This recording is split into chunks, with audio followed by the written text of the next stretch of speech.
저는 45 여자입니다. 결혼을 한 지는 1년이 조금 넘었고요. 남편은 저보다 5살 연하입니다. 제 친구의 지인 소개로 해서 우연히 만나게 되었고 2년 정도 연애를 하다가 결혼을 하게 되었어요. 남편은 저보다 또 2~5살이나 연하다 보니까 아직 사회초년등 무렵이었고 그나마 조금 더 안정적이고 자리를 잡은 제가 남편과 연애를 할 때 항상 돈을 더 부담했던 것 같아요. 뭐 그래도 아깝거나 그러지는 않았어요. 그만큼 남편을 사랑했으니까요. 남편은 저보다 나이가 어렸지만 일찍 어려서 아버님이 돌아가셨어서 철이 빨리 들었다고 할 만큼 무척이나 성숙하고 마음씨가 넓은 남자였죠. 그렇기에 저보다 돈을 좀 못 벌고 있어도 그동안 만나던 남자들보다 훨씬 사랑하는 마음이 컸고 그래서 결국 결혼을 하게 됐답니다. 결혼을 할 때도 남편 쪽에서 시어머니는 저를 반대하실 일도 없었고 너무나 쉽게 허락을 받았지만 저희 집 부모님은 저희 남편을 상당히 못마땅해 하셨습니다. 부모님이 한 분이 안 계신다는 것도 좋게 보지 않으셨고 형편이 좋지 못하다는 것만 아이가 어리다는 것이다. 그리고 남편이 직장을 다니지만 그렇게 자랑할 만한 직장은 아니고 어떻게 보면 변변찮은 직장이었기에 저희 부모님은 정말 많은 반대를 하셨죠. 하지만 자식이기는 부모 없다고 하죠. 저희 부모님도 결국에는 제 뜻을 따라주셨고 결국 결혼을 하게 됐답니다. 결혼 비용은 당연히 제가 더 많이 부담을 했고요. 저희 집 형편도 그렇게 넉넉한 건 아니지만 남편보다는 확실히 조금 더 여유가 있는 상황이었고 저 또한 그동안 일을 하면서 허슨 곳에 돈을 쓰지 않고 차곡차곡 돈을 모았기에 제 또래 사람들보다는 모아둔 돈이 있었거든요.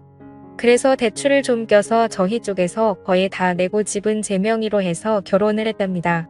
이건 남편과 저와의 기본적인 설명이고요. 이제 제 여동생 이야기를 꺼내야 될 것 같네요. 저는 형제가 여동생 하나 있어요. 여동생은 저랑 인기 차이가 나죠. 저랑은 완전히 정반대의 스타일이랍니다. 여자들끼리 흔히 여우라는 표현을 많이 쓰잖아요. 딱 저희 동생이 그런 스타일이에요. 질투심도 엄청 많고 어렸을 때부터 부모님 사랑을 도차지하고 싶어서 저에게 피해를 주면서까지 몹쓸 행동도 참 많이 하는 아이죠. 그에 비해 저는 여우보다는 공이 같은 스타일이라 동생이 그런 행동을 해도 알면서도 그냥 당해줬던 것들이 정말 많고 그냥 그런 모습도 귀여워 보였답니다. 그리고 나이가 먹으며 바뀔 거라 생각했죠. 하지만 여동생은 나이가 먹을수록 더 철이 없어졌고 자기 멋대로 했어요. 어렸을 때부터 남자친구를 사귀기 시작해서 틱하면 거짓말치고 집에 들어오지 않는 게 일상다방사였고 그래서 부모님 속도 많이 썩이고 대학에 가서는 남자를 잘못 만나서 애들 가진 적까지 있습니다. 그때 저희 집은 정말 난리가 났었죠. 고작 20살애가 그것도 자기랑 동갑내기인 남자랑 사고로 애를 만들어 왔으니까요. 부모님은 기가 찼고 그럼에도 저의 여동생은 조금을 미안한 기색도 없이 오히려 당당하게 그냥 지금 결혼하면 되지 않냐며 자기 인생이라며 오히려 부모님께 대들었었죠. 전 그때도 동생을 데리고 나가서 조용히 이야기를 하면서 이 아이의 말도 되지 않는 이야기를 최대한 들어주면서 달래주고 결국에 아이를 포기하겠지요. 그리고 이 아이 남자친구도 제가 만나서 다시는 저희 동생을 만나지 않겠다는 확기까지 들었답니다. 저 또한 정말 너무나 허강하고 동생한테 실망했지만 저희 부모님까지 동생한테 빈을 돌린 바다는 저라도 동생의 이야기를 들어주고 최대한 이 아이의 편이 되어줘야 한다고 생각했어요. 그렇지 않으면 정말 막무가내로 살 아이였으니까요. 여튼 그런 큰 사건도 겪었지만 그때 잠시 조금 철이 들었다는 착각만 들었을 뿐 동생은 계속해서 철없이 막무가내로 생활했어요. 성적도 좋지 않아서 지방에 있는 전문대를 들어갔었는데 거기서도 감신이 졸업을 하고 나와서 거의 1년 가까이는 부모님에게 용돈을 받으며 매일 술을 마시고 남자를 만나며 살다가 돈이 부족하면 저에게도 항상 용돈을 달라고 조르고 결국 제가 동생 손을 부여잡고 동생에게 진지하게 말을 한 후에야 직장에 들어갔습니다. 사무직 일을 하는 직장이 아니고 그냥 매장 관리 쪽에서 직원으로 들어갔죠. 별거 아닌 거였지만 전 그래도 동생이 이제야 자기 힘으로 뭘 한다는 것에 기뻤어요. 여튼 그렇게 이 아이도 조금은 달라지고 있구나라는 생각이 들 무렵 저는 연애를 하기 시작했고 당시 남편에게도 제 여동생을 소개시켜 주셨죠. 결혼까지 생각한 사이였으니까 당연히 제 여동생을 보여준 것이었고, 여동생은 저희 남편은 되게 좋아했었어요. 앞에서도 말했듯이 저희 남편이 저보다 더 성숙한 사람이었고, 그렇기에 여동생이 저희 남편에게 정말 버릇없이 굴고 예의 없이 행동해도 남편은 다 귀엽다라고 하며 여동생의 인석을 다 받아줬어요. 그러다 보니까 어느 순간부터는 여동생이 먼저 저희 남편을 불러서 같이 놀자고 조르기 시작했고요. 저는 그래도 여동생이 저희 남편을 좋아하고 잘 따르는 것을 안 돌려고 남편 또한 여동생을 정말 귀여운 동생이라고 생각하는 것이 보여서 결혼 전부터 3명 종종 모여서 많이 놀았습니다. 그리고 여동생이 남편에게 따로 연락을 하고 만나자고 전화를 해도 저는 그냥 아무렇지도 않았어요. 왜냐하면 여동생이 워낙에 철부지다 보니까 친구도 몇 명 없었거든요. 그렇기에 이 아이에게도 의지할 사람이 필요하고 그게 제 남편이면 더할 나위 없이 좋겠다고 생각하는 저였습니다. 남편 또한 저에게 여동생과 연락하거나 둘이 만나는 일이 있어도 항상 저에게 말을 했었죠. 그렇게 관계를 유지하다가 결혼을 하게 돼서 신혼여행을 갈 때도 여동생은 본인도 따라가겠다고 엄청 째를 썼습니다. 그때 정말 애먹었어요.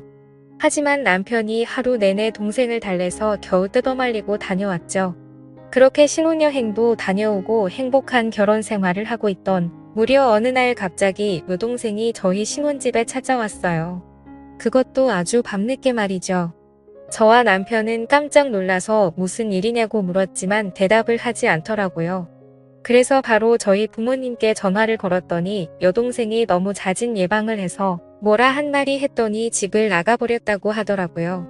저는 여동생에게 어서 집으로 들어가서 부모님께 죄송하다 말씀드리라고 했지만 저희 남편은 저와는 정반대로 동생을 가득히 대접하며 달래줬어요. 동생은 결국 그날 집에 안 들어갔고 저희 집에서 생활을 하기 시작했답니다. 집에 돌아가도 자기를 또 뛰쳐나올 거라고 차라리 여기서 살고 싶다며 몇 달 외치리를 써서 저는 끝까지 반대했지만 결국 남편이 허락을 하고 동생은 저희 집에서 생활을 하게 됐죠. 저희 부모님과 저희 집은 꽤 거리가 있었고 그렇다 보니 당연히 여동생은 원래 일하던 곳을 그만두고 저희 집 근처 카페에서 오후에 잠깐 알바로 하는 일을 하며 툭하면 저희 남편에게 연락을 해서 어디를 놀러 가고 싶다며 빼를 썼어요. 그리고 저와 남편이 퇴근을 하고 들어와서 3명 집에 있을 때도 동생은 항상 남편 옆에 붙어 있고 저는 집안일을 하거나 떨어져 있었어요. 더 정확히 이야기하면 여동생이 저를 제토하듯이 남편에게 먼저 가서 아연에 떨고 항상 남편을 졸졸 쫓아다녔죠. 이런 여동생의 모습에 화가 나기도 해서 남편에게 가끔씩 투정을 부린 적도 있지만 남편은 제 여동생이 어렸을 때 그런 큰일도 겪었다는 걸 안타깝게 생각한다면서 저의 투정보다는 항상 여동생을 더 먼저 신경 쓰기 시작했죠. 그리고 저도 여동생을 견제한다는 게 뭔가 말이 안 되고 제 스스로 웃기기도 해서 그냥 신경을 쓰지 않으려고 노력했답니다. 그러던 중에 제가 잠깐 3박 4일로 출장을 가야 될 일이 생겼어요. 그런데 뭔가 단둘이 집에 남겨두기에는 조금 그랬기에 여동생에게 그냥 이제 집에 돌아가라고 이야기를 했지만 당연히 제 말을 듣지는 않았고 남편도 그 주에 이미 바빠서 집에 늦게 들어올 것 같으니까 저보고 그냥 안심하고 다녀오라는 말을 했죠.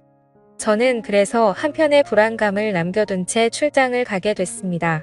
출장을 가면서도 계속 남편과 연락을 하면서 갔고 거기서 일을 보는 도중에도 틈틈이 연락을 했어요.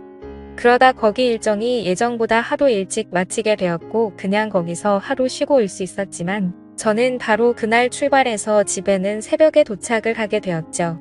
그렇게 집 비밀번호를 열고 들어가는데 우선 눈에 보이는 거실에는 안주거리라고 보이는 여러 음식과 함께 술이 있었고 저는 바로 동생 방에 가고 왔지만 동생 없기에 불안한 마음으로 문이 닫혀있는 저와 남편의 침실이 있는 방에 눈을 열었더니 남편과 동생이 한 침대에 누워 있더라고요.